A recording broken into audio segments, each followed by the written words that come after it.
যে মাজুলীক এফালৰ পৰা বিদেশী ধৰ্মই আগ্ৰাসন কৰি আহিছে। কোনোটোৱেই কম নহয়, খ্ৰীষ্টান মুছলিম দুয়োটা ইতিমধ্যে সমসাময়িকভাৱে আগবাঢ়িছে। ৩৬খন সত্ৰৰ বিপৰীতে বৰ্তমান শতাধিক গীৰ্জাই মূৰ দাঙি উঠিছে মাজুলীত, আৰু ৪১ কোটি টকাৰে মছজিদ নিৰ্মাণৰো কুচকাৱাজ চলি আহিছে।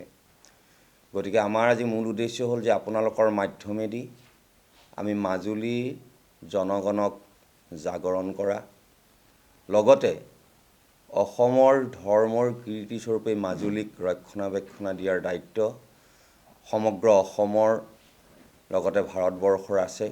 গতিকে সচেতন মহললৈ আজি এই সংবাদমেলৰ মাধ্যমেদি আপোনালোকক আমি এই কথা অৱগত কৰিছোঁ।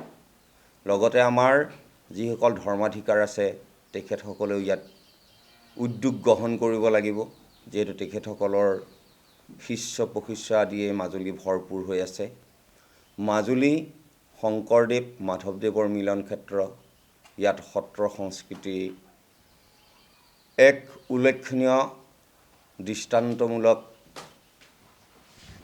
যি সংস্কৃতি আছে, এই সংস্কৃতি অসমৰ বাহিৰত দেখিবলৈ পোৱা নাযায়।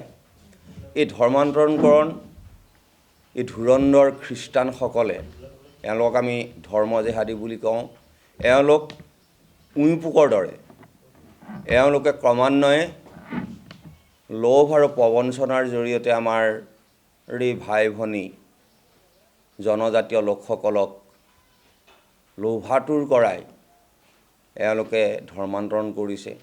প্ৰথমে তেওঁলোকে শিক্ষাৰ পোহাৰ বিলাবলৈ বুলি কয়, কিন্তু শিক্ষাৰ পোহৰৰ ভিতৰত তেওঁলোকৰ মূল উদ্দেশ্য হ'ল যে তেওঁলোকক খ্ৰীষ্টানলৈ ধৰ্মান্তৰণ কৰা, যাৰ ফলশ্ৰুতিত যিসকলে খ্ৰীষ্টান ধৰ্ম গ্ৰহণ কৰিছে তেওঁলোকৰ জীয়ৰী বোৱাৰীয়ে তেওঁলোকৰ শিৰৰ সেন্দুৰ কপালৰ ফটো মোহাৰি পেলাব লগা হয়, যিটো অসমীয়া সমাজৰ সনাতন ধৰ্ম সংস্কৃতিৰ আটাইতকৈ মংগল প্ৰতীক। এই মংগল প্ৰতীকটো মোহাৰি পেলোৱা হয় মহিলাসকলৰ কপালৰ পৰা।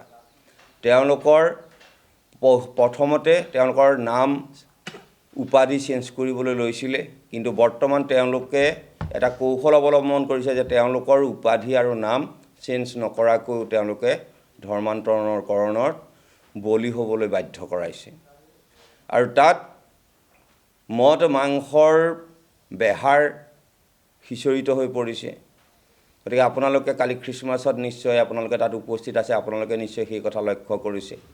মাজুলীত কেৰলৰ ধনে কালে মুখৰিত হৈছে, কিন্তু য'ত দেৱ দেৱীৰ স্তৱ কবচ আদি শুনিবলৈ পোৱা যায়, মহাপুৰুষ শংকৰ মাধৱৰ বৰগীত, দেৱ দামোদৰৰ সৃষ্ট সত্ৰৰাজিত সম্পূৰ্ণ ঘোষা কীৰ্তন আৰু বিগ্ৰহ পূজনৰ যি আহিলা স্বৰূপ, এই সকলোবিলাক তল পেলাই কেৰলৰ ধ্বনিত মুখৰিত হৈছে বৰ্তমান মাজুলী।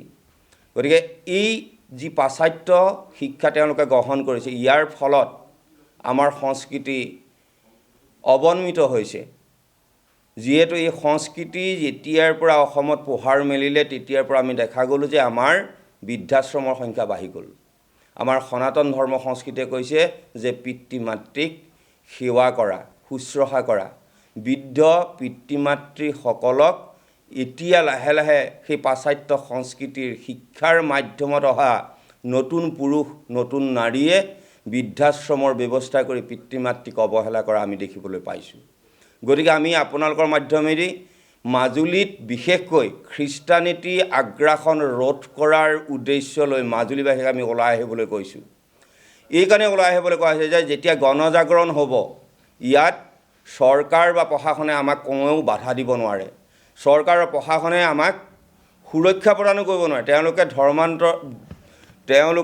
ধৰ্মান্তৰণ ৰোধ কৰিব নোৱাৰে যেতিয়ালৈকে সংবিধান সংশোধন নহয়, যেতিয়ালৈকে ধৰ্ম নিৰপেক্ষ শব্দ সংবিধানৰ পৰা আঁতৰ কৰাব নোৱাৰিব, তেতিয়ালৈকে তেওঁলোকে চৰকাৰে ইয়াত আমাক ফলপ্ৰসূ আঁচনি গ্ৰহণ নকৰে বুলি আমাৰ বিশ্বাস।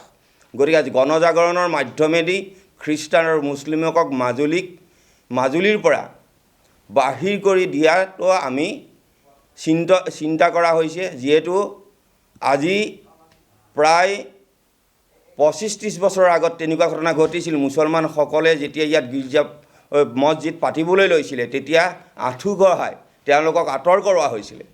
সেই ব্যক্তিসকলৰ যি আদৰ্শ আমি পাইছিলোঁ, আমি সনাতন ধৰ্মত অনুপ্ৰাণিত হৈছিলোঁ আৰু মাজুলীক সুৰক্ষা প্ৰদানৰ সংকল্প গ্ৰহণ কৰিছিলোঁ। গতিকে আমি এই সংকল্পৰ মাধ্যমেদি যাতে খ্ৰীষ্টান আৰু মুছলিমক আঁতৰ কৰিব পাৰোঁ, এই আজি সংবাদমেলৰ মূল উদ্দেশ্য আছিল।